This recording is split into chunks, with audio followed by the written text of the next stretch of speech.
చివరి వన్డేలో భారత్తో తలపడే ఆసీస్ జట్టిదే పలు మార్పులతో.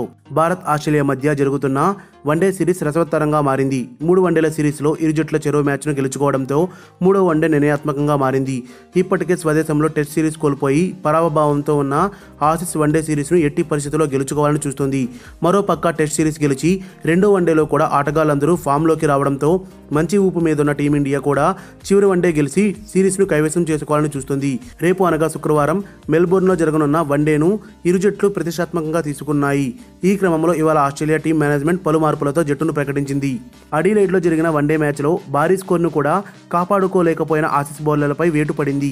చెత్త ప్రదర్శనతో పరుగులను సమర్పించుకొని 1 వికెట్ కూడా తీయలేకపోయిన నాథన్ లయన్ను తప్పించింది. అంతేకాకుండా వెన్నునొప్పితో బాధపడుతూ తన బౌలింగ్పై దృష్టి పెట్టలేక విఫలమవుతున్న జాసన్ బెహ్రెండ్రాఫ్ను జట్టు నుంచి తొలగించింది. వీరి స్థానంలో అడమ్ జంపా, బిల్లీ స్టాన్లేక్లకు జట్టులో చోటు కల్పించారు. మెల్బోర్న్ వన్డేలో బరిలోకి దిగనున్న ఆస్ట్రేలియా జట్టిదే.